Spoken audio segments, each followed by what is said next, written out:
Karena Jakarta sebagai kota global, ini terakhir dari saya, Jakarta sebagai kota global, salah satu kekuatan utamanya adalah budayanya. Dan budaya utamanya adalah Betawi. Terima kasih. Wassalamualaikum warahmatullahi wabarakatuh. Mohon izin Bapak untuk tidak meninggalkan tempat.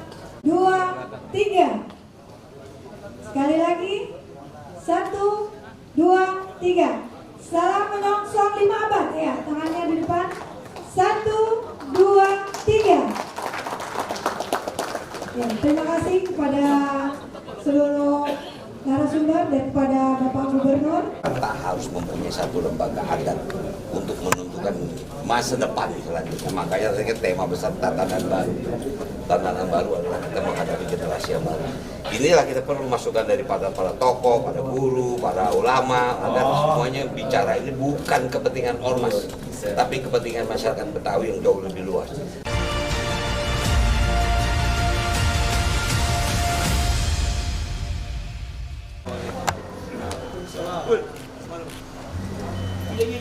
Dua lagi, aduh, kagak kelar-kelar gitu.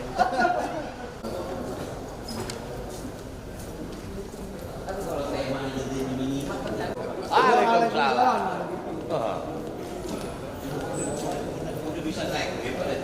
Warahmatullahi wabarakatuh. Makan ketimus dan kue serabi sambil kongko dan bercerita. Kompak selalu Kampus Muda Betawi untuk menyongsong 5 abad Kota Jakarta. Ya. Yang terhormat Wakil Gubernur DKI Jakarta, Bang Dul, yang kami hormati juga Ketua Pelaksana Bapak Kiai Haji Lutfi Hakim, Ketua LKB Bang Beki Mardani, dan kepada para sesepuh dan tamu undangan. Di sini kami akan melaporkan bahwa tadi pagi sudah ada pembukaan sarasehan ketiga dari Kampus Muda Betawi, dan siang hari ini dilanjutkan dengan sesi kedua, yaitu tentang Bang Dul menyimak pemajuan kebudayaan Betawi menghadapi tatanan baru Kota Jakarta dalam perspektif tokoh dan guru besar Betawi. Ya, untuk selanjutnya acara sesi kedua ini akan dipandu oleh Bang Indoy. Dipersilakan, Bang.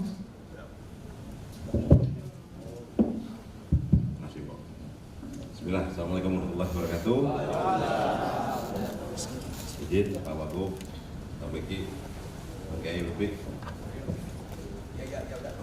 Ada bukan dulu ya dengan pantun yang tadi sebelum pantun, masa kita nggak bisa pantun. Pergi ke langgar pakai sendal. Sebelum pulang kita ngerawi. Kota global berkearifan lokal, itulah Jakarta dengan budaya Betawi. Iya. Oke, izin. Jadi kita nggak panjang-panjang lebar lagi. Jadi sih kita memang sesi kedua pengen nanggep Pak Wagub bukan sekedar disuruh ngoceh, bukan, tapi juga dengerin pandangan dan aspirasi forum gitu ya. Tentunya melalui beberapa orang yang memang sudah kita sudah kita pilih. Jadi sebelum masuk ke Bang Wagub gitu ya, kami akan dihantarkan oleh pembukaan dari Bang Beki, abang kita, untuk awalan menghantarkan sesi kedua ini, Pak. Silakan, Bang Beki. Terima kasih. Batang padi kering disebut jerami. Jerami diambil dari Ciawi. Alhamdulillah kita bisa kumpul di sini buat ngomongin budaya Betawi. Assalamualaikum warahmatullahi wabarakatuh. Alhamdulillah, alhamdulillah, la haula wala quwwata illa billah, asyhadu an la ilaha illallah wa asyhadu anna Muhammadar Rasulullah la nabiyya ba'da. Yang sama-sama kita hormati Wakil Gubernur kita Bang Dul Rano Karno, didampingi Bang Beno, Kiai Lutfi Hakim, ini yang saya.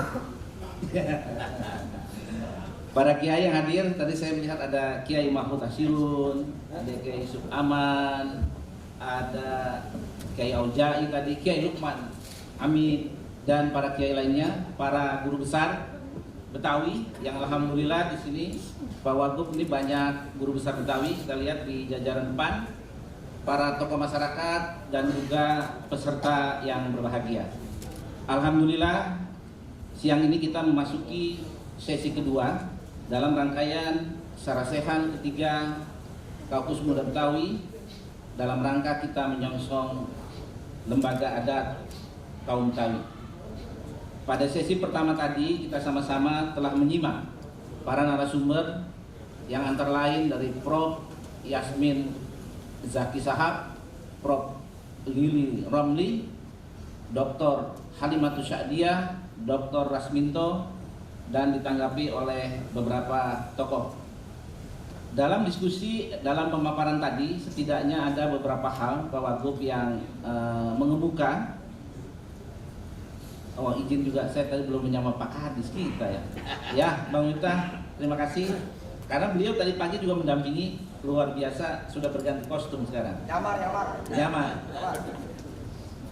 Jadi dari sesi pertama tadi muncul hal-hal yang strategis sampai teknis, dari yang histori sampai yang masa depan.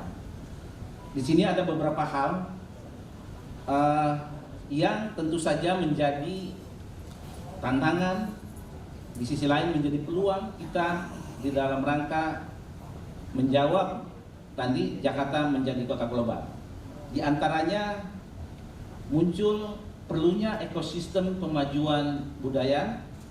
Ini tentu saja kita harapkan nanti bisa menjawab indeks kemajuan budaya Jakarta yang pada 3 aspek masih cukup rendah, yaitu aspek ekspresi budaya, ekonomi budaya, dan juga warisan budaya. Kemudian yang kedua, muncul juga budaya Betawi katanya jangan cuma jadi simbolik, tapi harus lebih menyentuh ke hal-hal yang substantif. Sekarang Mahfud Jakarta, ondel-ondel di mana-mana, dan budaya Betawi di mana-mana, tetapi orang Betawinya termarginalkan. Kemudian juga kita menyadari di Jakarta terjadi mobilitas sosial, mobilitas penduduk yang luar biasa. Itu juga ada ancaman terhadap kampung-kampung Betawi. Terjadi dislokasi ruang, katanya tadi istilahnya begitu. Sehingga budaya Betawi itu tercerabut dari akarnya. Ini juga problem kita. Yang berikutnya tentu saja antara lain kita menjawab antara lain dengan pentingnya pengenalan budaya Betawi itu sedini mungkin, yaitu dengan mewajibkan muatan lokal budaya Betawi di sekolah-sekolah kita di Jakarta. Dan yang berikutnya tentu saja karena era sekarang sudah berbeda, nah digitalisasi menyangkut budaya Betawi ini juga diperlukan untuk menjawab keperluan-keperluan ke depan. Itu diantara beberapa hal yang mencuat dalam pemaparan para narasumber dan juga tanggapan dari peserta. Tentu saja kami berharap di sini dengan Bang Wagub bisa nanti memberikan masukan sambil juga menerima pandangan dan pengayaan dari para profesor, guru besar Betawi, para tokoh dan kiai dalam rangka juga pengayaan lembaga adat dan juga nantinya perda pemajuan budaya Betawi yang sedang kita siapkan. Itu saja, terima kasih. Mohon maaf, alangkah indah batu permata, apalagi kalau kita sandingkan untuk perhiasan. Kalau ada salah dan kata, mohonlah saya dimaafkan. Terima kasih. Assalamualaikum warahmatullahi wabarakatuh. Waalaikumsalam warahmatullahi wabarakatuh. Jadi, Anda boleh sebutin ya, bentaran ya. Di sini ada Kiai Haji Lutfi Hakim, ulama. Ya, tepuk tangan dong. Ada Kiai Haji Lukman Hakim Amin. Ada Kiai Haji Mahfud Asirun. Ada lagi cendekia-cendekia kita yang hadir, Dr. Rahmat Zailani atau Bang Kiki. Ada lagi Prof. Dr. Muradi Al-Betawi. Ada lagi Dr. Sam Haisi. ada Prof Yasmin Sahab, ada Prof Rukaya, ada Prof Fadilah, ada Prof Ramdan Kelana, dan sebagainya mungkin yang Anda lupa sebutin ya karena nggak kelihatan. Ya. Jadi yang jelas ntar ya. Begitu abang menyampaikan pandangan ntar bakalan ditanggapi atau ada aspirasi gitu ya. Nah, jadi izin saya memimpin acara ini sebagai moderator Nur Herlambang, Bang. Kita udah tahu bahwa lembaga adat Betawi ya, selain amanah dari undang-undang, juga memang kita butuh sebagai ruang konsolidasi buat orang-orang Betawi. Dalam sejarahnya seperti yang tadi Prof Yasmin bilang, kita isinya memang raja-raja kecil di kampung-kampung, ya kan? Kemudian mengkristal menjadi organisasi-organisasi. Nah kemudian dibikin payung. Itu payung pecah juga, ya. Nah gimana tuh? Payung? Iya. Ini niatnya buat bikinin tenda nih, bukan payung lagi gitu kan. Mudah-mudahan nanti tenda utuh gitu ya, tenda permanen gitu ya. Jadi menjadi ruang konsolidasi, ruang koordinasi, ruang komunikasi, apapun itu yang dibutuhkan oleh kaum Betawi untuk kemajuan kaum Betawi itu sendiri khususnya dan Jakarta pada umumnya. Kami kira itu sebagai pengantar di depan. Izin Bang Wagub untuk menyampaikan amanat kepada forum. Waktu sudah tepat, dipersilakan. Assalamualaikum warahmatullahi wabarakatuh. Terpaksa juga kita berpantun. Ke Jakarta kagak afdol kalau kagak beli asinan. Apalagi isi asinannya pakai sayur sawi. Selamat datang encang-encingnya babe sekalian. Sama-sama kita kumpul bahas budaya Betawi.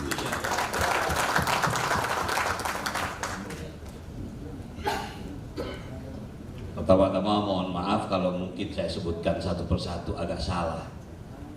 Karena ini tulisan tinta. Karena kalau tulisannya ketik tiba-tiba tamunya nambah. Pasti ada yang lupa kesebut. Jangan sakit hati.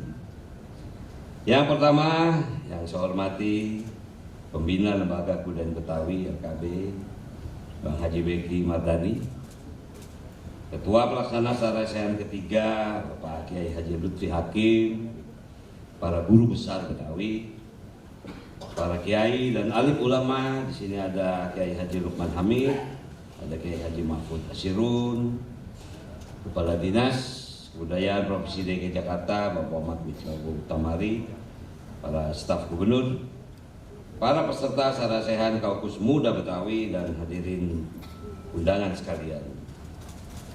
Tadi saya tanya sama Bang Beno, ini kalau kita lihat tema besarnya, Bang Dul menyimak. Menyimak biasanya gue diam aja, dengerin masukan, itu namanya menyimak. Kagak Bang, Bapak kan wakil gubernur, tetap sambutan, bukan menyimak namanya gue. Pemajuan kebudayaan Betawi menghadapi tantangan baru Kota Jakarta dalam perspektif tokoh dan guru besar Betawi. Pertama-tama kita puji, panjatkan puji syukur kepada Allah Subhanahu wa taala atas limpahan rahmat dan karunia-Nya. Kita dapat berkumpul pada hari ini dalam acara Sarasehan ketiga Kaukus Muda Betawi. Saya menyampaikan apresiasi kepada Kaukus Muda Betawi atas inisiatif yang luar biasa dalam menyelenggarakan forum ini.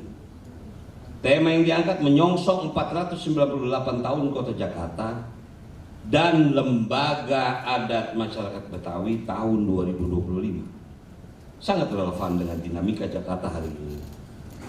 Sebuah kota yang sedang bertransformasi menjadi kota global dengan semangat untuk tetap berpijak pada akar budaya dan jati diri masyarakatnya.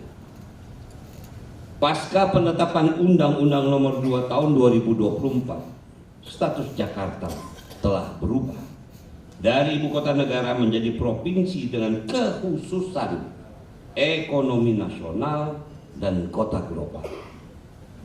Perubahan ini membawa 19 kewenangan baru bagi pemerintah Provinsi DKI Jakarta. Tolong dicatat.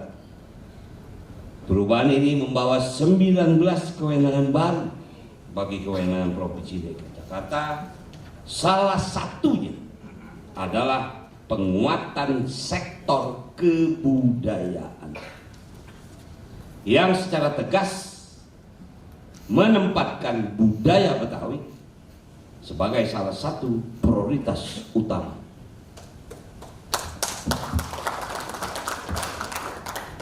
Jadi yang membaca ini adalah undang-undang, bukan visi misi Gubernur DKI Jakarta. Undang-undang yang menyatakan itu. Amanat tersebut tidak hanya mewajibkan pelestarian budaya Betawi, tapi juga mendorong pelibatan lembaga adat.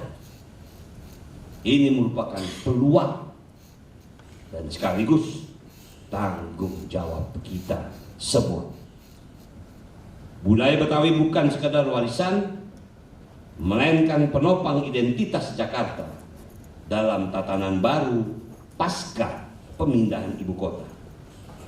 Posisi budaya Betawi harus diperkuat baik secara kelembagaan, peran sosial, maupun sebagai elemen penting dalam membentuk karakter kota yang berbudaya, inklusif, dan berdaya saing. Pemerintah Provinsi DKI Jakarta melihat urgensi untuk mendorong pembentukan lembaga adat masyarakat Betawi sebagai mitra strategis pemerintah dalam merawat, mengembangkan, dan melestarikan budaya Betawi secara sistematis dan berkelanjutan. Setidaknya ada 3 kepentingan utama yang harus menjadi fokus dalam upaya ini. 1. Mewujudkan kelembagaan Betawi yang kuat dan transparan sebagai wadah yang sah dan terpercaya dalam pengelolaan budaya. 2. Meningkatkan produktivitas dan daya saing budaya Betawi agar mampu menjawab tantangan zaman dan relevan secara nasional maupun global. Yang ketiga, meningkatkan sumber daya manusia masyarakat Betawi agar tumbuh kemandirian dan kekuatan ekonomi berbasis budaya yang mendukung program-program pembangunan daerah. Melalui sarasehan ini, saya sangat berharap kita dapat menghimpun berbagai masukan dari tokoh-tokoh Betawi. Kembali lagi saya tekankan, melalui sarasehan ini saya berharap kita dapat menghimpun. Tidak ada satu manusia yang bisa menghimpun dirinya sendiri. Himpunan itu baru kuat kalau dapat masukan dari semua masyarakat. Itulah kata-kata menghimpun. Inilah diharapkan sarasehan ini agar dapat menghimpun masukan dari tokoh-tokoh Betawi, akademisi, masyarakat, hingga unsur politik dan pemangku kepentingan lainnya guna memperkaya rancang bangun peraturan tentang lembaga adat masyarakat Betawi. Mari jadikan forum ini sebagai ruang konsolidasi. Payung sudah robek, yuk kita bikin tenda rame-rame. Silaturahmi dan pertukaran pemikiran yang konstruktif untuk memajukan budaya kita, budaya Betawi, sebagai bagian yang tidak terpisahkan dari masa depan Jakarta menuju usia 5 abad. Semoga Allah Subhanahu wa Ta'ala senantiasa membimbing langkah kita dalam menjaga jati diri kota ini melalui pelestarian pemajuan budaya Betawi sebagai warisan sekaligus kekuatan kita bersama. Dari Blok M ke Monas kita pergi bertamasya, pulangnya mampir beli dodol di Haji Nawi. Kaukus muda Betawi bakal terus berkarya, same-same kita lestariin budaya Betawi. Wabillahi taufiq wal hidayah. Wassalamualaikum warahmatullahi wabarakatuh. Waalaikumsalam. Keramat tua pakai kelambu. Bapak Ibu yang terhormat, salam sehat dan sejahtera selalu. Assalamualaikum warahmatullahi wabarakatuh. Kiai, Abang Empau Profesor, saudara-saudaraku, wabil khusus yang di depan. Ada Bang Dul, ada Bang Kiai, ada Bang Beki, ada Bang Dino, dan semuanya. Kalau kita ngomong 500 itu kan secara kota. Tapi secara etnik, kalau kita baca buku penelusuran sejarah Jawa Barat misalnya, maka yang disebut proto manusia Betawi itu sudah ada disebut dalam buku itu di abad kedua. Jadi 132 itu di kampungnya Kiai Lutfi itu ada, kalau kita kerorotan itu ada namanya Kali Tirem. Nah, disitulah konon salah satu komunitas yang kemudian menjadi kerajaan, itu namanya Salakanegara. Yang tokoh utamanya dipoyokin Aki Tirem. Kenapa dia dipanggil Aki Tirem? Karena dia ngapa-ngapain di pinggir Kali Tirem. Nama dia punya sebenarnya adalah Aki Luhur Mulia. Jadi kalau secara kota memang kita baru gocap ya, baru 50, baru 500. Tetapi sebetulnya secara etnik itu juga kemudian nanti diperkuat dengan buku-buku lain, misalnya Denny Lombard juga membicarakan itu. Kemudian kita ini sudah menjadi Melayu karena di abad ke-8 itu sesudah mundurnya kekuasaan kerajaan Tarumanegara itu muncul peradaban, kita dipengaruhi oleh peradaban Melayu. Jadi pada abad itu, jadi banyak buku tentang ini, keadatan Sriwijaya, kemudian masa jayanya Sriwijaya bisa sudah baca. Jadi sampai nanti saya ngaco belok gitu ya ngomong. Nah, kalau dari lempengan kepemimpinan itu kita emang dihancurin ketika mereka menghancurin kita. Mana dia? Ketika di 1619 itu kerajaan Keraton Jayakarta di bumi hanguskan oleh bos yang namanya Jan Pieterszoon Koen, dia membangun kota baru. Kota baru itulah kemudian yang ditinggalin oleh orang-orang kita itu, baik Molonin maupun Miatanin, yaitu kita didatengin orang-orang baru. Maka Kiai Lutfi, kalau kita dikatakan sebagai etnik yang paling baru, itu harus ini juga, harus baca buku juga ya Kiai Lutfi ya, karena yang dikatakan kemudian orang Betawi oleh orang-orang penjajah itu, ya memang ketika katanya didatengin banyak orang datang ke sini untuk membangun kota baru ini. Kota baru itu dibangun, baru selesai sebagai kota baru dalam tempo 30 tahun. Jadi kalau sekarang kita mau bikin ibu kota baru dalam waktu yang singkat-singkatnya itu juga nggak bakal berhasil kira-kira seperti itu ya. Nah ini jadi singkat cerita, kepemimpinan kita itu memang lebih kental kepada kepemimpinan informal. Kenapa kita lebih pada kepemimpinan informal? Karena pada masa kolonial, terutama memang pada abad ke-17-18 itu kemudian ketika diterapkannya kultur stelsel, tanam paksa, itu kita dipaksa sedemikian rupa menjadi inlander yang disamakan kedudukannya dengan Horn. Kalau kita zaman itu, kalau kita baca buku-buku itu, kita disamakan dengan Horn itu anjing.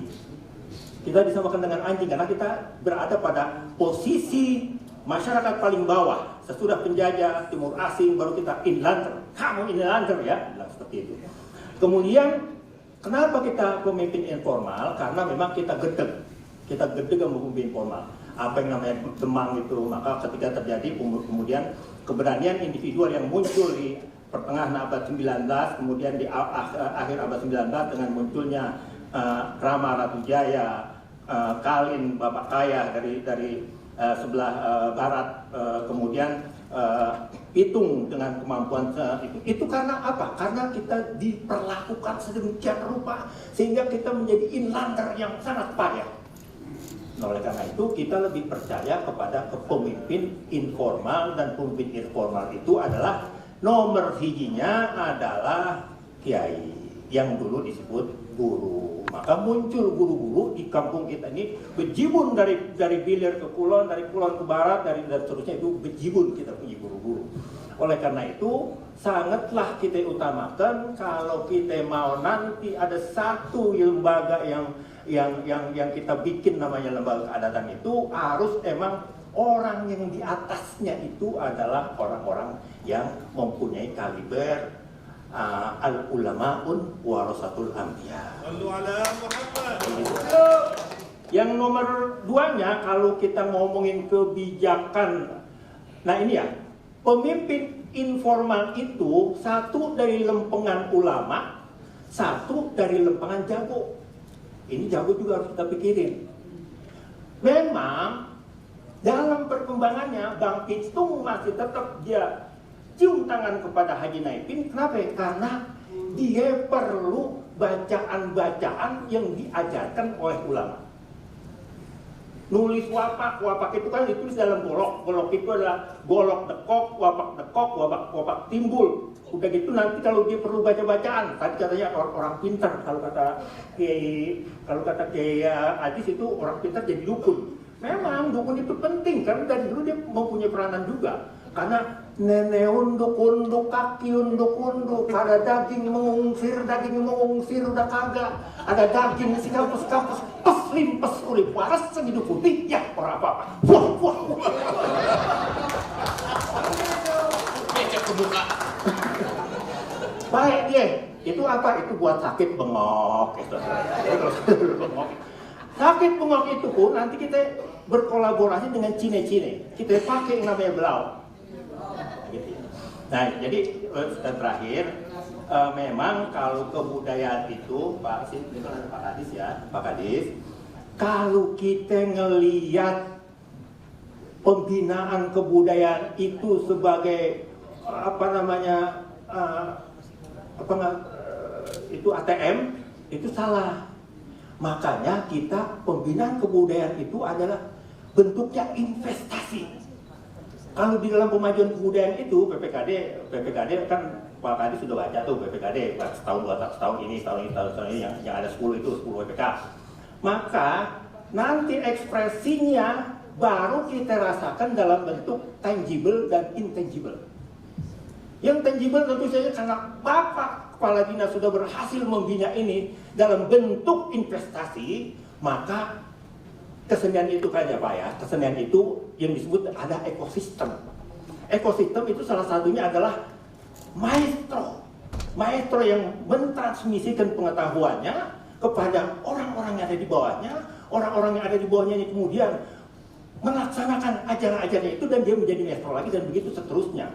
Jadi investasi ini nanti ekspresinya adalah bisa dialap oleh saudara Bapak dari Dinas Pariwisata yang bisa memanfaatkan itu untuk tujuan-tujuan pemasukan PAD dan segala macamnya. Jadi kalau pembinaan kebudayaan bentuknya diutamakan kepada buru-buru pengen dapat kita kayak ngeletus cabai, buru-buru pedas, kita nggak bakalan bisa Pak. Jadi makanya Bapak ini harus berterima kasih kepada sanggar-sanggar yang ada di kampung Pak.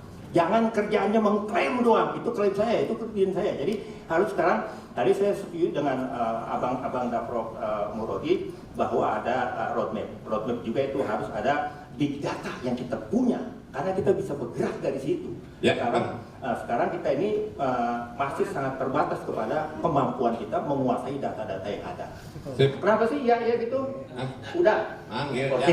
Iya, udah. Mohon maaf ya Bapak-bapak. Saya kalau ngomong, saya ini sebetulnya lagi belajar Sohibul Hikayat. Saya diberi penghormatan oleh pemerintah sebagai maestro Sohibul Hikayat oleh pemerintah waktu tahun 2015. Jadi saya masih belajar itu.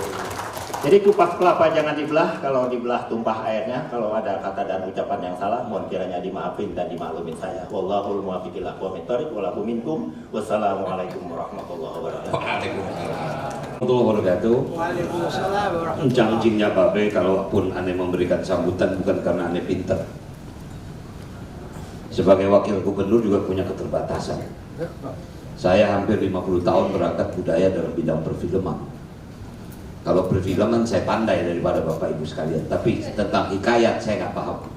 Saya terpesona tadi dengan ungkapan-ungkapan. Cuman ini adalah momen bagi saya ditantang oleh gubernur. Saya cukup terkejut di saat pada Lebaran Betawi di Monas, Pak Gubernur menyampaikan di depan forum kita, bagaimana ini kok sampai hari ini lembaga adat Betawi belum terbentuk, sementara wakilnya Betawi, ketua DPRD-nya Betawi, sekdanya Betawi. Kalau nggak bisa diselesaikan, saya ngambil alih. Itu Pak Gubernur bilang. Kalau sampai Pak Gubernur yang ambil alih, harga diri saya sebagai orang Betawi mencerobot. Nah maka itu pada forum pertama kita ketemu di Balai Kota, saya sampaikan kepada Pak Kiai Lutfi dan Bang Beki dan teman-teman, kalau keadaan begini, saya ambil alih. Saya akan putuskan. Yang kita ingin buat ini adalah lembaga adat masyarakat Betawi. Kita bukan mau bikin ormas. Kalau lembaga adatnya sudah terbentuk, siapa di situ mufakat? Saya minta maaf, ini luar biasa. Pak Kiai tadi bicara tentang kitab adab, code of conduct. Aneh bagi kita kalau kita tidak punya guidance atau kita nggak punya code of conduct. Inilah nanti begitu lembaga ini dibentuk, bikinlah code of conduct ini supaya kita tahu guidance kita apa. Sebagai Muslim, Quran adalah guidance kita, hadis adalah code of conduct kita. Nah, adat kita ada di mana? Anda lebih paham. Karena itulah Sarasehan ini penting bagi kami, penting bagi saya untuk memutuskan. Karena Bapak Ibu sekalian, ujung-ujungnya adalah kita akan menyediakan yang dibilang adalah dana abadi kebudayaan. Jadi kita harus bicara kepentingan kita bersama. Nggak mungkin dalam ruangan ini menjadi pemimpin dalam lembaga, nggak mungkin. Tapi kita nanti sepakat, siapa yang jago buat begini, siapa yang pandai buat begini. Yuk, mumpung waktu saya 5 tahun ini bisa saya mulai dari sekarang. Kalau nggak, hilang lagi momen kita.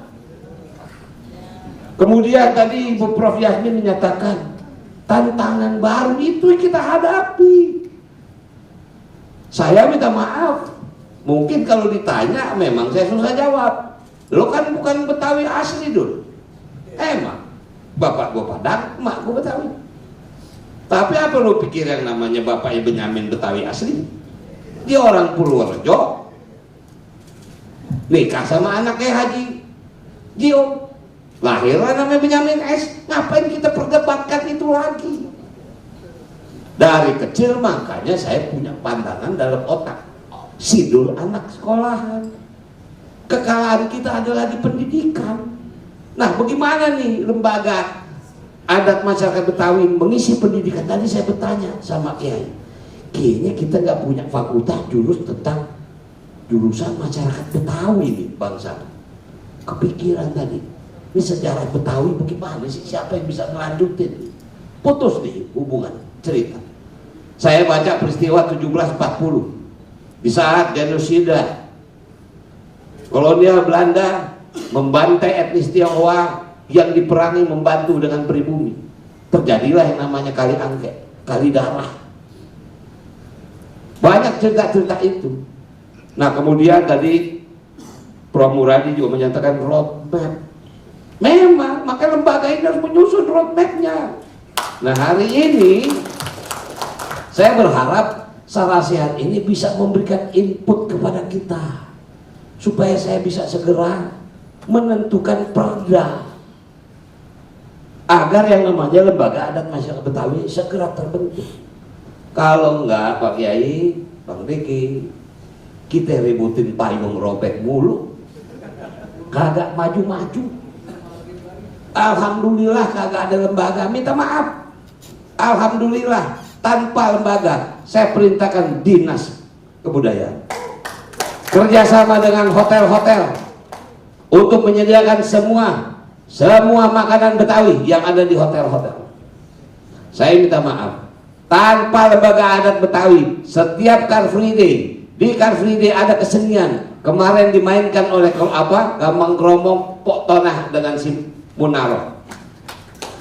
Sudah mulai saya, kalau kita mulai ini kita, nah apalagi kalau adat Betawi lembaga ini membuat kalender, Masya Allah. Saya udah bilang sama kepala dinas, kemarin kita bikin kesenian, ibu bapak insya Allah coba mampir besok ke Car Free Day. Setiap minggu kita baru 1 titik, besok kita akan bikin di 3 titik. Nah kalau lembaga ini terbentuk, siapa yang main GBK, siapa yang main di Monas, enak kita ngaturnya. Jadi saya berharap di keterbatasan ilmu saya berharap yuk kita pikir sama-sama buat Betawi kita. Pribadi kita udah habis lah, umur saya udah 64. Mau berapa tahun lagi sih? Ini kan tinggal sisa umur yang ingin bermanfaat. Apalagi yang bisa saya lakuin? Nah makanya saya berterima kasih kepada Pak Gub. Bayangin Pak Gubernur datang pagi. Tadinya saya pikir cukup saja dia datang, artinya apa? Dia berharap lembaga adat masyarakat Betawi ini segera terbentuk. Nah kemudian yang terakhir Bang Jaya, luar biasa, artinya inilah perhimpunan kita untuk kita sama-sama putuskan dari mana kita berangkat membangun lembaga masyarakat adat Betawi ini. Mudah-mudahan itu Bapak Ibu sekalian, cangcingnya Babe, bukan kagak mau duduk lama. Gue kalau tahu begini, gue tolak acara semua. Gue duduk sini sampai kelar. Cuman nih hari masih ada 3 acara lagi.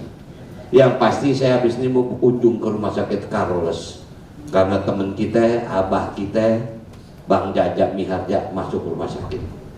Nah artinya kemudian nanti malam saya juga ada beberapa kegiatan. Artinya Pak Kiai, Bang Deki, ini saya perlu tunggu apa hasil di sana sehat ini. Mudah-mudahan nih hari kelar, kalau nggak kelar nginep di sini sampai kelar. Tinggal yang nagih ntar dinas kebudayaan. Mungkin itu Cing. Boleh aneh Bang Wagub, ya. Tar dulu, Ya. dikit lagi. Boleh. Dikit lagi, ya. Abang nak gitu ya. Sebelum abang pergi, ya, tentunya sebagai ketua panitia sini ada juga yang perlu disampaikan. Harus kudu. Kita nunggu ente perintah soalnya. Kirain tadinya Bang Wagub masih ada waktu lagi, ternyata harus ngacir. Nah, sebelum ngacir, barangkali abang ketua langsung aja.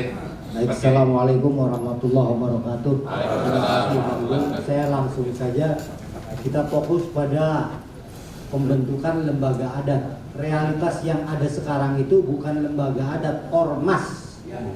Alas haknya itu Kumham. Gimana lembaga yang alas haknya Kumham harus menaungi lembaga-lembaga organisasi juga yang alas haknya sama Kumham, dan juga harus terdaftar di Kesbangpol. Jadi kita membentuk boleh yang namanya ormas daerah boleh ada ribuan, tapi lembaga adat cukup 1. Betul, kita sepakat bahwa setelah era ini banyak tokoh-tokoh yang muncul. Itu era big data. Sekarang eranya era smart data. Sudah berubah. Kita nggak perlu takut bahwa akan muncul semua, karena yang smart, yang virgin, yang ikhlas, itulah yang akan muncul. Kalau dulu memang sama, ketika big data apa aja kita masukin, video apa semua kita masukin, itu era big data. Pasca Covid, sekarang eranya smart data. Jadi inilah yang kita menyongsong era smart data itu, bahwa nggak lagi bukan big data, bukan masukin apa aja, ini toko, nggak ada. Itu kan makanya kenapa perlu lembaga adat, karena yang ada itu bukan lembaga adat, tapi ormas semua. Lawang saya, jadi nggak perlu khawatir bahwa nanti ormas itu akan tergusur, ormas akan tergerus, ormas akan ditinggalkan. Saya sendiri aja ketua ormas terbesar kok.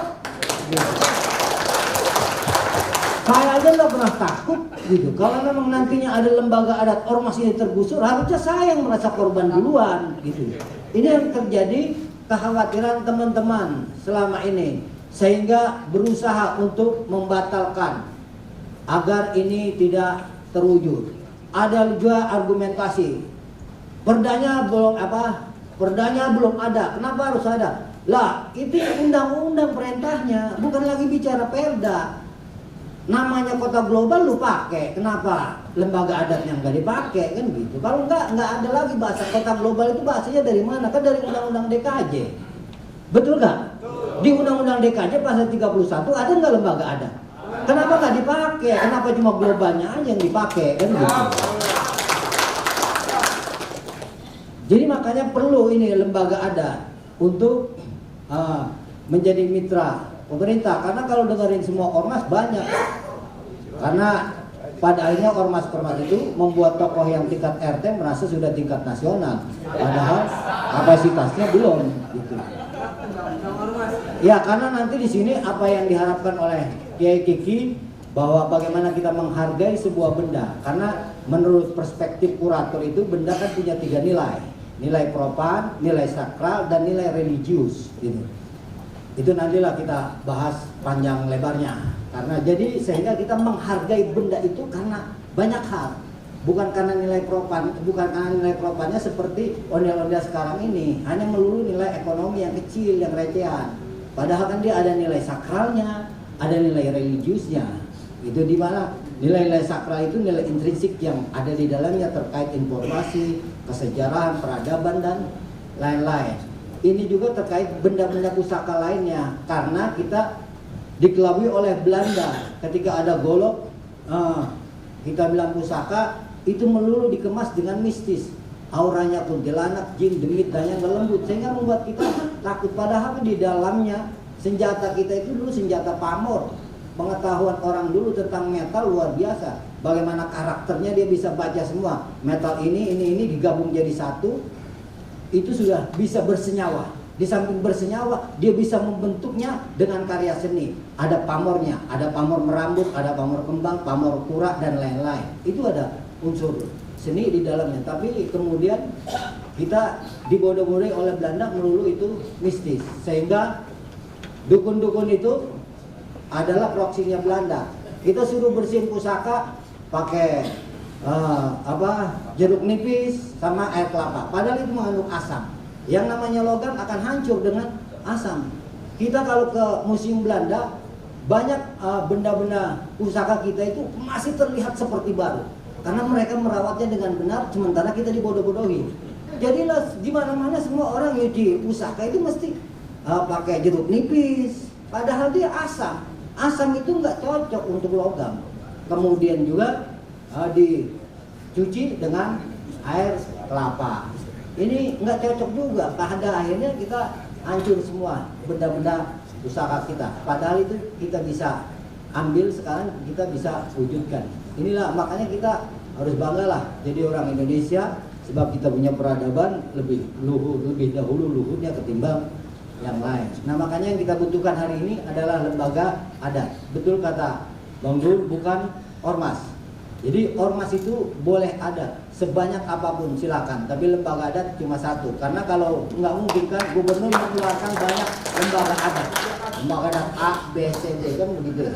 Saya kira itu yang harus dipahami. Jadi tolong sampaikan kepada teman-teman, nggak usah khawatir ormasnya akan tergusur, karena binaannya udah beda. Ada binaannya dinas, ada binaannya Kes Bangkok. Dana hibahnya juga dapat, nggak usah khawatir. Nggak usah khawatir lah. FBR yang nggak pernah nerima, makanya waktu Ahok mau hukum nggak ada, emang nggak pernah mau nerima. Karena budaya itu harus muncul dari sendiri, bukan hadiah. Pemeliharaan itu, pemeliharaan budaya harus makanya ini juga Bang Dul nggak minta kemana-mana ini Bang Dul. Ini patungan kita semua. Meskipun kita mampu untuk nyapir-nyapir, tapi nggak boleh Betawi nyapir kan. Gitu aja Bang, terima kasih. Wassalamualaikum warahmatullahi wabarakatuh. Waalaikumsalam warahmatullahi wabarakatuh. Ridho. Jangan bubar. Mas mengasut. Yang kami ucapkan selamat jalan Bang Dul. Semoga Waduh, diusir. menjalankan amanah dengan baik. Kita harus mempunyai satu lembaga adat untuk menentukan masa depan selanjutnya. Makanya tema besar tatanan baru. Tatanan baru adalah kita menghadapi generasi yang baru. Inilah kita perlu masukan daripada para tokoh, para guru, para ulama, agar semuanya bicara ini bukan kepentingan ormas, tapi kepentingan masyarakat Betawi yang jauh lebih luas. Nanti dalam lembaga ini ada ormas itu wajar-wajar saja, karena lembaga ini kan harus bergerak, nggak mungkin dia bisa sendiri. Tapi jantungnya itu harus terbentuk, baru nanti darahnya jalan. Mau ke kiri, mau ke kanan, ada urusan budaya, ada agama, ada buat sejarah, seperti itu. Kalau target dari lembaga adat ini gimana, Bang? Ini makanya hari ini mereka menyusun mau kemana arahnya. Kita ini kan pemerintahan memfasilitator, tapi artinya kebutuhan ini karena adalah permintaan undang-undang yang dibentuk. Salah satu ada itu. Oke? Kasih ya.